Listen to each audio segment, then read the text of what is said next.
하나님께서 이 시간 역사하셔서 하나님의 놀라우신 음성을 각 성도들에게 허락해 주시기를 축복합니다. 아멘. 오늘은 누가복음 5장 1절에서 11절 말씀 가운데 앞부분 말씀으로 은혜를 받으려고 합니다. 제가 얼마 전에 브라질에서 온 사람을 만났습니다. 브라질 분이죠. 이야기를 나누다가 제가 한국 코리안이라고 이야기를 드리니까 그런 얘기를 대뜸하시는 거예요. 지금 브라질에서 난리가 났다는 것입니다. 한국 드라마들을 다 보고서 다들 crazy 이런 표현을 사용하셨어요. 미쳤다는 말이죠. 여러분 무슨 드라마인지 아시겠어요? 어떤 드라마를 보고 브라질 사람들이 다 이렇게 미쳤나 그런 생각 해보셨습니까? 저도 하도 세계적으로 인기가 있다고 해서 봤습니다. 드라마 제목이 오징어 게임입니다. 그런데 보면서 너무 끔찍해서 하나도 마음이 편하지 않았습니다. 무슨 이런 드라마가 다 있나 그런 생각이 들었어요. 그 줄거리가 이렇습니다. 어떤 사람들이 돈이 없는 사람 그리고 빚을 많이 진 사람들을 찾아가서 이 게임에 참가해서 이기면 큰 돈을 상금으로 주겠다고 이야기를 합니다. 그래서 많은 사람들을 어딘지 모르는 섬으로 데리고 가서 게임을 하게 되는 거죠. 모두 6개의 게임을 하는데요, 우리가 어릴 때 하던 무궁화 꽃이 피었습니다. 또 달고나 뽑기, 줄다리기, 구슬치기 뭐 그런 것들입니다. 그런데 몰랐던 사실이 한 가지가 있어요.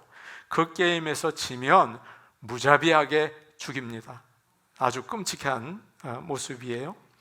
어릴 적에 즐겁게 하던 놀이가 사람 죽이는 놀이가 된 거예요. 그래서 그 영화를 보면서도 마음이 꺼림직했습니다. 사람들은 살기 위해서 그 게임을 하는데 서로 경쟁을 하고 죽여요. 약한 노인과 여자들은 중간에 버림을 당하는 거죠. 마지막으로 2사람이 남았습니다. 마지막 게임이 오징어 게임이에요. 그래서 주인공만 이제 살아남게 되죠. 그는 어마어마한 상금을 가지고 집으로 돌아왔습니다. 그런데 혼자 계시던 어머니가 세상을 떠났어요. 그가 참 그 회의감을 느끼고 그 돈에 손대지 않습니다. 그 다음에 노숙자로 살아가게 된다는 그런 얘기예요. 여러분, 이 드라마가 왜 이렇게 인기입니까? 저는 도무지 이해를 못하겠어요. 이 드라마가 왜 인기가 있는 겁니까? 어느 부분이 마음에 끌리는 겁니까? 저는 도무지 이해를 못하겠어요. 이 드라마가 뭘 얘기하려는 것입니까? 우리가 사는 세상이 그렇다는 거죠. 여러분 그거 느끼셨어요? 자본주의 세상에서 공산주의도 참 고약하지만 자본주의도 만만치 않다는 거예요. 자본주의 세상에서 극심한 경쟁 가운데 살아가야 하는데 불쌍한 우리 모습을 이야기해주고 있습니다. 가진 자는 너무 잘 사는 거예요. 그리고 아주 형편없이 타락하게 살아요. 가지지 못한 사람은 비참하고 살기 위해서 얼마나 치열하게 싸워야 하는지를 보여주고 있다고 해요. 우리 믿는 사람들은 어떻습니까? 잠언에 나와 있는 것처럼 배불러서 하나님을 모른다고 하고 가난해서 속이고 하나님의 이름을 모욕하면서 이 세상에서 살고 계시지는 않으십니까? 이런 상황 가운데에서 여러분과 제가 크리스천이라고 하죠. 어떻게 사시겠어요? 이 오징어 게임 세상에서 어떻게 예수 믿으시려고 하세요? 이제 그거죠. 이 어두운 세상에서 구원받으면서 어떻게 살 수 있는가? 오늘 말씀을 통해서 하나님의 음성을 우리가 듣고 오징어 게임 세상에서 우리가 믿음으로 살아갈 수 있기를 간절히 원합니다. 아멘. 1절 말씀 우리 같이 보겠습니다. 1절 말씀입니다. 같이 보실까요? 시작. 무리가 몰려와서 하나님의 말씀을 들을새 예수는 게네사렛 호숫가에 서서, 예수님께서 이른 아침에 게네사렛 호숫가에 서 계셨습니다. 여러분이 아시는 것처럼 게네사렛 호수는 갈릴리 호수의 다른 이름이죠. 주님은 지금 가버나움 부근에 있는 갈릴리 호수, 가버나움 가까운 곳, 거기서 말씀을 가르치고 계셨습니다. 시간이 지나니까 점점 많은 사람들이 몰려오는 거예요. 예수님 주위에 이제 에워싸기 시작했습니다. 그 많은 사람들이 왜 이 아침에 온 것입니까? 왜 그 많은 사람들이 예수님께 나왔을까요? 1절에 그 이유가 나와 있어요. 1절에 이렇게 되어 있습니다. 무리가 몰려와서 하나님의 말씀을 들을세. 맞아요. 하나님의 말씀을 듣기 위해서 온 거죠. 그들이 얼마나 하나님의 말씀을 간절히 사모했는지 알 수 있어요. 사랑하는 여러분, 억지로 동원된 사람들 아니죠? 하나님 말씀을 듣기 위해서 모였어요. 사랑하는 여러분, 우리도 이렇게 하나님의 말씀을 사모할 수 있는 그런 은혜와 복이 있기를 간절히 축복합니다. 아멘. 하나님의 말씀만이 우리의 영혼의 양식이고 우리의 믿음을 자라게 하는 능력이기 때문입니다. 로마서 10장 17절, 그러므로 믿음은 들음에서 나며 들음은 그리스도의 말씀으로 말미암았느니라. 아멘. 하나님의 말씀이 여러분의 인생의 등이고 여러분의 발의 빛이라는 사실을 여러분 꼭 기억하시고 사시기를 원합니다. 사람들은 예수님이 전하시는 하나님의 말씀을 들었습니다. 예수님의 개인적인 이야기가 아니죠. 그의 입에서 나오는 하나님의 말씀을 들은 거예요. 하나님 나라로 인도하시는 구원의 복음, 진리의 말씀, 그걸 들었던 것입니다. 우리도 마찬가지입니다. 여러분, 이 자리에 왜 오셨습니까? 목회자의 풍부한 생각과 경험을 들으러 오신 거 아니죠? 저도 압니다. 제 얘기 안 하잖아요. 그거 아닙니다. 주의 종의 입에서 선포되는 하나님 말씀을 듣기 위해서 오셨잖아요. 그 말씀을 우리가 들어야 합니다. 데살로니가 교회 성도들도 그랬어요. 데살로니가 전서 2장 13절 말씀인데 한번 보시죠. 그 가운데 이런 말씀이 있어요. 하나님의 말씀을 받을 때에 사람의 말로 받지 아니하고 하나님의 말씀으로 받음이니 진실로 그러하도다. 이 말씀이 또한 너희 믿는 자 가운데에서 역사하느니라. 그렇게 나와 있습니다. 데살로니가는 아주 큰 도시였습니다. 그래서 교인 중에 교육을 많이 받은 사람들이 있는 거예요. 그러니까 인텔리, 그리고 부자, 귀부인들이 있었어요. 세상적으로 볼 때 여러분, 그분들이 아주 자존심이 높습니다. 어지간한 사람들이 말을 하면 잘 안 들어요. 친절할지는 몰라요. 그러나 나도 안다, 그런 마음을 가지고 있죠. 아무리 공을 잘 던져도 받는 사람이 제대로 받지 못하면 여러분, 아무 소용 없잖아요. 말씀도 그렇습니다. 전하는 사람이 아무리 애를 써도 받는 사람이 어떻게 받느냐에 따라서 아주 다르죠. 그 말씀이 아무것도 아닐 수가 있어요. 씨 뿌리는 자의 비유를 보면 똑같은 씨가 이제 밭에 떨어졌습니다. 그런데 어떤 씨는 아무 열매를 맺지 못하죠. 그러나 어떤 씨는 30배, 60배, 100배의 열매를 맺었다, 그렇게 얘기하지 않습니까? 여러분, 우리 교회가 그런 열매 맺는 교회 되기를 간절히 축복합니다. 아멘. 같은 말씀인데 어떤 마음으로 받느냐에 따라서 다른 거예요. 데살로니가 교회 교인들은 어떤 마음밭이었습니까? 옥토죠. 옥토. 그들은 바울이 하나님의 말씀을 전할 때 야, 바울이 말 잘하네, 그러지 않았습니다. 겸손하게 하나님의 말씀으로 받은 거죠. 하나님의 말씀으로 받을 때 여러분, 하나님께서 직접 말씀하신다는 것을 아십니까? 성령님께서 역사하시는 거예요. 그러나 그 하나님의 말씀을 사람의 말로 받으면 어떨까요? 잠시 참 그렇구나, 감동받을지 모르지만 그 말씀은 아무 능력도 나타내지 못해요. 하나님의 말씀으로 받을 때 그 말씀은 우리 안에서 살아서 역사하는 것입니다. 믿게 되죠. 회개하게 되죠. 말씀을 따라 살게 되는 거예요. 그래서 말씀은 살아있는 것입니다. 예수님에 대해서 이렇게 말한 사람들이 있어요. 뭐야, 시골 동네 나사렛 출신이잖아.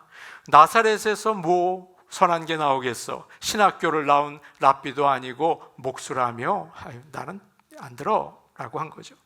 이렇게 예수님의 인간적인 모습만 보고 마음을 닫은 사람들은 귀한 하나님의 말씀을 하나도 받지 못했어요. 하나님의 말씀을 들을 때 사랑하는 여러분, 전하는 사람 참 부족하잖아요. 보지 마시고 그를 사용하시는 하나님의 모습을, 하나님을 바라보시면서 은혜 받으시기를 바랍니다. 하나님은 역사하십니다. 저희 아버님이, 지금 설교하다 문득 든 생각인데, 저희 아버님이 설교하실 때 항상 그러셨어요. 이 부족한 종을 주님께서 가려 주시옵소서. 하나님께서 이 시간 이 말씀 전하는 사람을 가려주시고 그의 말씀만 여러분에게 전달되기를 간절히 원합니다. 아멘. 어떤 분들은 말씀을 듣는 귀가 까다로워요. 입맛이 까다롭다는 말이죠. 그래서 자기에게 맞는 설교만 골라 들어요. 유튜브에서 유명한 목사님 설교, 말씀 참 잘하잖아요. 그걸 들어요. 그러나 어떤 분들은 잡식성이에요. 누가 전하든 은혜를 골라 들어요. 은혜를 받아요. 제가 섬기던 교회에서 어느 목사님을 이제 모셨습니다. 근데 그 목사님이 하얀 양복을 입고 나타나신 거예요. 하얀 구두를 신고 오셔서 부흥의 스타일로 왔다 갔다 하시면서 말씀을 전하셨어요. 저는요, 은혜 많이 받았습니다. 그런데 어떤 분은 같은 말씀을 듣고도 시험을 많이 받으셨어요.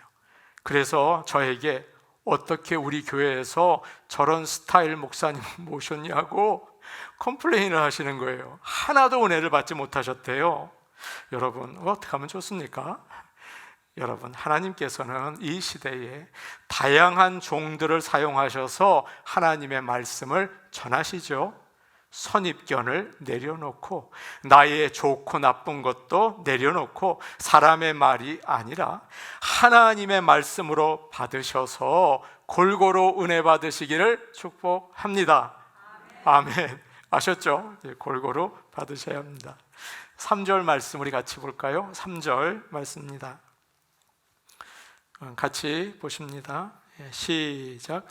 예수께서 한 배에 오르시니 그 배는 시몬의 배라. 육지에서 조금 떼기를 청하시고 앉으사 배에서 무리를 가르치시더니. 아멘. 그런데 문제가 생겼습니다. 너무 많은 사람들이 예수님 주위로 온 거죠. 에워싸고 가까이 오려고 밀고 예수님의 옷을 좀 잡으려고도 했을 거예요. 예수님은 어떻게 말씀을 잘 전할 수 있을까? 그래서 사방을 둘러보시고 방법을 생각하셨습니다. 마침 호숫가에 배 두 척이 있는데 어부들이 거기서 나와서 그물을 싣고 있었어요. 주님은 그 가운데 베드로에게 이 배를 좀 사용할 수 있겠소? 그렇게 물으시고 그 배에 오르셨습니다. 성경을 보시면 여러분, 예수님은 어디든지 장소를 가리지 않고 복음을 전하셨어요. 회당에서, 때로는 산에서, 들에서, 어떤 때는 자신을 초청한 사람의 집으로 가서 말씀을 전하셨습니다. 마음이 가난한 자는 복이 있나니 천국이 그들의 것이며. 여러분, 어디서 말씀을 전했는지 아세요? 산에서 전하셨어요. 그래서 산상수훈이라고 부릅니다. 어떤 곳은 참 설교하기가 어렵더라고요. 분위기가 어수선해서 집중이 되지 않아요. 어떤 때는 사람들이 웅성웅성해서 전하기가 참 어려울 때도 있습니다. 오래전에 제가 주일학교 전도사였을 때 주일 아침마다 경건회를 했습니다. 어느 날 부장 장로님이 저에게 그런 말씀하시는 것입니다. 전도사님, 제가 아침을 안 먹고 왔습니다. 그래서 좀 먹겠습니다. 이해해 주세요. 그러시는 거예요.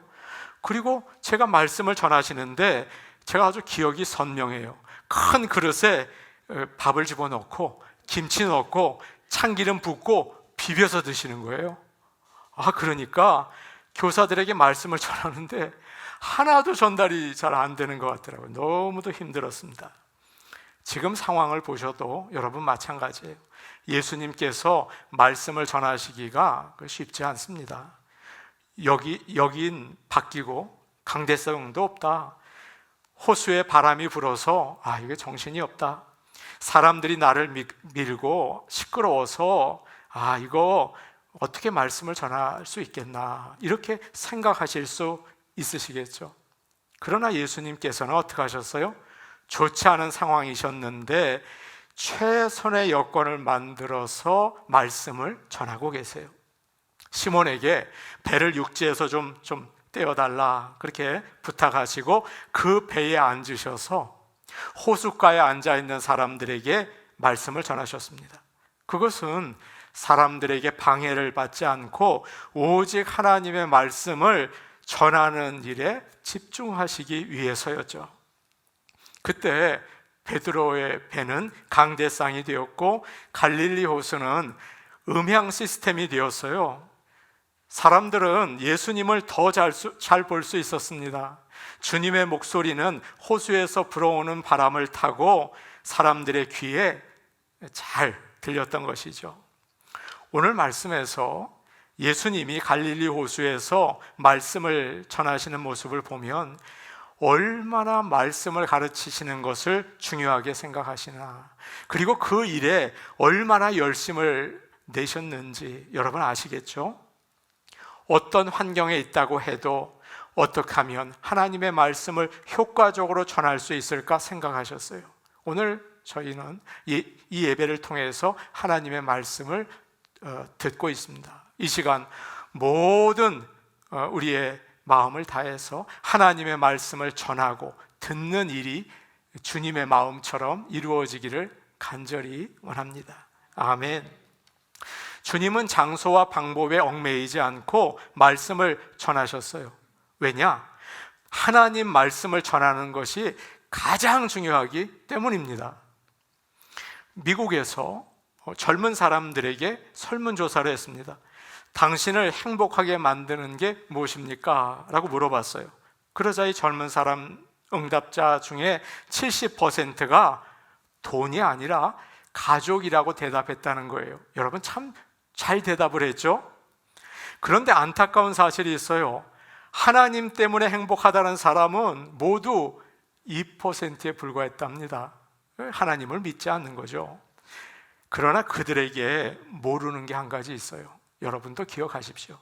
가족이라는 공동체를 정말 행복하게 만드는 분은 오직 하나님 한 분이라는 사실을 기억해야 하는 것입니다. 요즘 우리가 사는 남가주에는 비가 오지 않아서 가뭄이 아주 참 심합니다. 저희 집 마당에 물이 잘 안 가는 곳이 있어요. 참 고장이 나서. 그러면 그곳은 잔디가 노랗게 죽어가고 있더라고요. 그래서 제가 호수를 들고 물을 줍니다. 그럼 며칠 지나서 더 파랗게 살아나요. 제가 깨달았습니다. 물이 바로 생명이구나 하는 것을 알게 되었어요. 마찬가지입니다. 하나님의 말씀이 생명입니다. 말씀을 들을 때 우리의 가족이 살아나고 우리의 생활이 변화됩니다. 하나님의 말씀이 언제나 살아서 역사하는 생명력이 있는 가정이 될 수 있기를 간절히 원합니다. 오늘날 우리는 감당하기 참 어려운 시대를 살고 있죠. 코로나 변이 바이러스가 계속 생겨서 우리를 참 불안하게 만들어요. 다시 락다운이 되면 이거 어떡하나 그런 생각이 들죠. 전쟁과 인플레이션이 생겨서 물가가 얼마나 올랐는지 여러분 아시죠? 이런 세상 가운데에서 우리는 크리스찬으로 어떻게 살아야 합니까? 우리를 살리시는 하나님의 말씀을 언제나 전하고 나누어야 합니다. 사도 바울은 디모데에게 이런 말씀을 했어요. 너는 말씀을 전파하라. 때를 얻든지 못 얻든지 항상 힘쓰라. 언제나 말씀이 우리 가까이에 있기를 원합니다. 코로나 바이러스로 인해서 팬데믹이 한창 심할 때였어요. 그러니까 한 1년 전쯤이었죠. 어느 목사님이 딸에게 이런 말을 했습니다. 교회가 참 어려워. 앞으로 어떻게 될지 모르겠어. 아빠가 목사지만 참 힘이 빠지고 낙심이 돼. 이거 어떻게 하면 좋겠니? 라고 이렇게 하소연처럼 이야기를 했어요. 그러자 그 딸이 목사님에게 이런 말을 했습니다. 아빠, 아무것도 염려하지 말고 말씀만 잘 전해. 나머지는 하나님이 하실 거야. 여러분, 이것이 목사에게만 적용되는 말입니까? 여러분에게도 적용되기를 원합니다. 이 말이 목사님에게 너무 큰 힘이 되었다는 거예요. 어떤 상황이든지 상관이 없습니다. 하나님의 말씀이 전달되는 것이 중요하죠. 저희 처가에는 지금 나이 드신 장인과 장모 두 분만 사십니다. 그런데 가까이에 저희 처제가 살고 있어요. 그래서 매주 월요일 아침에 저희 장인 장모에게 가서 하나님 말씀을 읽고 함께 기도한다는 이야기를 제가 들었습니다. 매주 그렇게 해요. 참 도전이 되더라고요. 제가 그 이야기를 듣는 순간 이 생각이 들었습니다. 우리 교회를 돌아봤어요.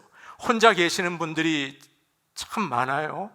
얼마나 외롭고 힘드실까 그런 생각이 들면서 교인들과 연결시켜드리면 참 좋겠다. 한 사람씩이라도 연결시켜서 그분들에게 말씀을 같이 읽고 기도하면 얼마나 좋을까. 이런 목회적인 꿈을 저 혼자 저희 처제를 생각하면서 꾸게 되었습니다. 오징어 게임 시대를 살고 계신 여러분 어떻게 사시려고 합니까? 이렇게 살다가 죽으시겠습니까? 하나님 말씀을 가까이 하시며 사시기를 바랍니다. 목사라서 하는 이야기가 아닙니다. 하나님의 말씀이기 때문에 전하는 것입니다. 말씀이 없이는 우리를 죽게 하는 이 시대의 흐름에 여러분 빠져 죽을 수밖에 없어요. 우리가 성경 읽기를 하고 있죠. 근 1년이 가까이 돼갑니다. 기억하시기 바랍니다. 성경 읽으십시오. 새벽 때마다 새벽 기도의 말씀이 여러분에게 인터넷으로 전달이 됩니다. 수요 예배요, 주중에 우리가 하나님 말씀을 가까이 하자고 모입니다. 그 생명의 말씀을 배우고 그 가운데에서 이 어두운 세상 가운데 생명을 얻으시는 살아있는 역사가 있기를 간절히 축복합니다. 아멘. 예수님은 이제 말씀을 마치신 다음에 시몬 베드로에게 이렇게 말씀하시죠. 4절과 5절 말씀 우리 같이 보겠습니다. 4절, 5절 말씀입니다. 같이 보겠습니다. 시작. 말씀을 마치시고 시몬에게 이르시되 깊은 데로 가서 그물을 내려 고기를 잡으라. 시몬이 대답하여 이르되 선생님, 우리들이 밤이 새도록 수고하였으되 잡은 것이 없지만은 말씀에 의지하여 내가 그물을 내리리이다 하고. 아멘. 주님은 우리가 잘 아는 말씀을 베드로에게 했죠. 깊은 데로 가서 그물을 내려 고기를 잡으라. 베드로는 여러분 업으로 잔뼈가 굵은 사람입니다. 갈릴리에서 자라나서 어릴 때부터 낚시질한 사람이에요. 어디에 고기가 있다, 언제 있다 잘 알았죠. 어젯밤에도 친구들과 함께 밤새 고기를 잡았습니다. 갈릴리 호수는 낮에 낚시가 잘 안 됩니다. 고기가 해가 있을 때는 깊은 데로 있다가 어두워지면 이놈들이 올라오거든요. 그래서 밤에 잡는 게 나았어요. 그런데 아무리 고기를 오래 잡은 사람이라도 어젯밤에 아무것도 못 잡았습니다. 낙심이 되었죠. 물고기를 잡아서 하루하루 사는 사람이 아닙니까? 여러분, 비즈니스 하다가 낙심될 때 있잖아요. 이거 왜 안 되는 거야? 뿐만 아니라 밤에 바다에서 파도와 싸우면서 큰 그물이거든요. 내렸다가 끌어올리는 것은 엄청나게 힘든 일입니다. 지금 졸리고 피곤한 몸으로 그물을 씻고 떨어진 것 꿰매고 이제 일을 다 끝냈습니다. 그런데 예수님께서 배를 다시 띄워서 깊은 데로 가서 그물을 내리라, 말이 됩니까? 안 됩니까? 모르시겠습니까? 안 되죠. 말이 안 되는 거예요. 베드로가 짜증이 난 것 같아요. 그래서 오늘 말씀에 이렇게 대답을 합니다. 선생님, 우리가 밤이 새도록 수고했습니다. 그런데 아무것도 잡지 못했어요. 해도 헛수고입니다. 그 얘기예요. 저는 평생 여기서 물고기를 잡았습니다. 제가 잘합니다. 낮보다 밤이 잘 잡힙니다. 지금 그물도 다 씻어서 말리고 친구들도 지쳐 있습니다. 다시 나간다는 건 무리죠. 그렇게 말하고 싶었던 거예요. 여러분, 베드로의 마음이 너무도 이해가 되죠? 물고기 잡는 일에 있어서는 베드로가 아주 베테랑입니다. 예수님은 목수예요. 여러분, 내가 전문가인데 다른 직업에서 일하는 사람이 이래라 저래라 하면 여러분 기분이 어떠십니까? 안 좋죠. 만일 예수님께서 성경에 대해서 가르쳐 주셨다면 아멘 하고 받아들였을 거예요. 그런데 경험이 많은 어부에게 깊은 데로 가서 내려라, 주제 넘은 거 아닐까요? 우리 교회에 예를 들어서 골프 잘 치시는 분이 참 많습니다. 프로 골퍼였던 분도 계세요. 그런데 저는 한 번도 골프를 쳐본 적이 없어요. TV에서 치는 것만 봤을 뿐입니다. 그런데 제가 그분들을 따라가서 그분들이 치시는데, 집사님, 그렇게 치시면 안 되죠. 팔에 힘을 빼시고 목표를 정확히 바라보며 스윙이 그게 뭡니까? 그래, 세게 치십시오. 자꾸 코치를 한다면 어떻게 될까요? 열받죠. 목사님, 제가 선수입니다. 저쪽 가서 기도하고 계세요. 아마 그럴 겁니다. 사람들은 자기보다 못하는 사람의 말은 안 들어요. 예수님께서 베드로에게 물고기를 잡아라 하시는 것은 개인의 사생활을 침범하는 것이죠. 그냥 너희 하나님 말씀 듣고 따라라 그러시면 되지 왜 깊은 데로 가서 그물을 던져라 그러시는 걸까요? 예수님은, 여러분, 이 말씀을 기억하십시오. 베드로가 그저 배 빌려주고 말씀 듣는 것만이 아니라 물고기 잡는 일까지, 모든 생활까지 주님을 따르기를 원하신 것입니다. 기억하시기를 바랍니다. 마찬가지죠. 주님은 우리가 교회에 나와서 예배드리는 것만이 아니고 가정에서, 직장에서 모든 일의 주인이 되시기를 원하십니다. 우리는 교회에서 주님, 주님 그러면서 예수님 말씀에 순종하죠. 밝은 모습으로 찬양하고 또 성도들에게 친절하게 대하시죠. 그런데 밖에서는 어떡합니까? 똑같이 주님의 말씀에 순종하며 살고 계십니까? 교회에서 하는 것처럼 세상에서도 그렇게 하시기를 축복합니다. 베트남에서 가장 인기 있는 사람은 K-팝 스타인 방탄소년단이 아니라 살딩크라고 불리는 박항서 축구 감독이라고 합니다. 박항서 감독이 이끄는 베트남 축구팀이 아시아 게임 최초로 4강에 올랐고 동남아시아 월드컵이라고 불리는 스즈키컵에서 우승을 했어요. 2019년 아시안컵에서는 8강에 올랐습니다. 그래서 베트남에서는 이 박항서 감독이 국민 영웅이라고 해요. 그런데 선교사님들의 말에 의하면 이 박 감독은 매 경기 때마다 기도하는데 현지 TV가 그걸 잡는답니다. 그러니까 사회주의 국가거든요. 베트남이 큰 영향을 준다고 해요.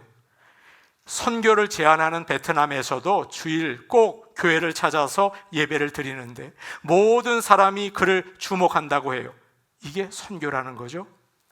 또한 인터뷰를 할 때도 베트남 문화를 얼마나 존중하고 겸손한지 사람들이 묻는답니다. 이 사람이 예수 믿는 사람입니까? 그렇다고 하면 어쩐지 그렇구나, 그렇게 고개를 끄덕인다고 해요. 여러분, 이것이 예수님이 주인이 되시는 생활입니다. 우리가 이 오징어 게임 세상에서 믿는 자로 살아가야 할 모습입니다.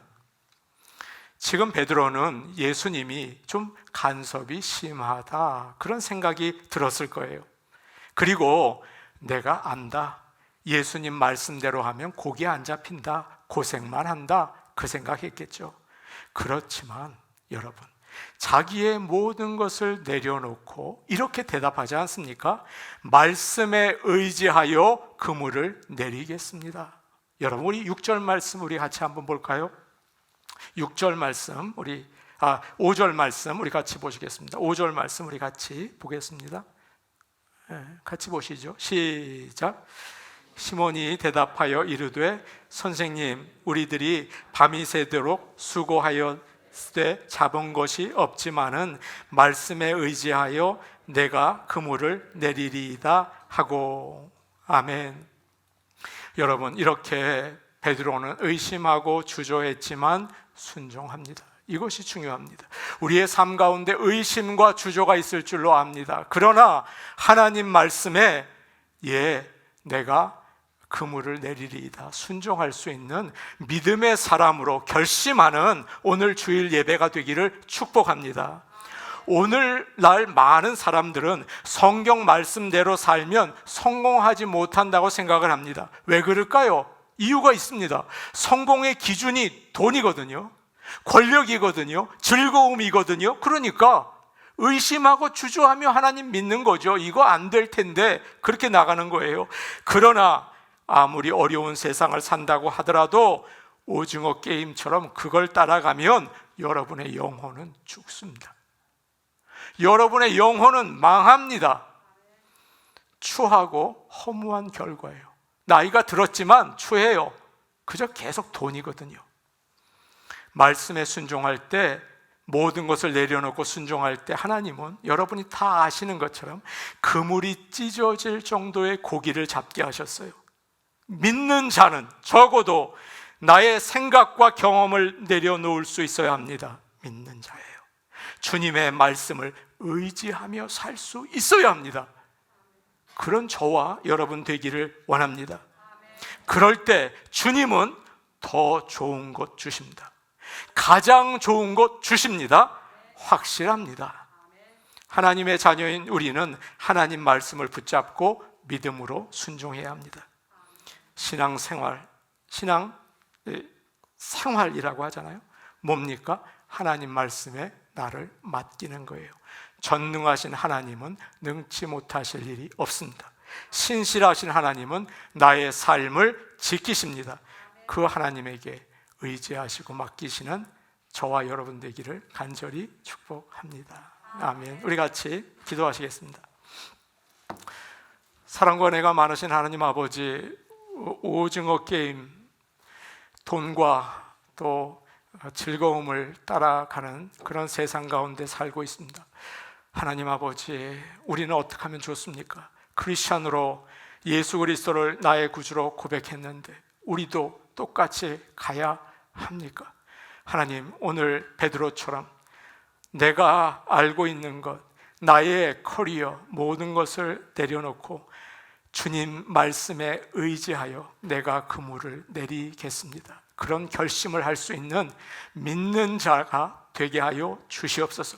이제 세상으로 우리가 나갑니다. 하나님 아버지, 내 생각도 있고 내 계획도 있지만 주의 말씀에 의지하여 그물을 내리리이다 고백하며 나아갈 수 있는 놀라운 주의 백성 되게 하시고 하나님께서 은혜와 복으로 채워 주옵소서.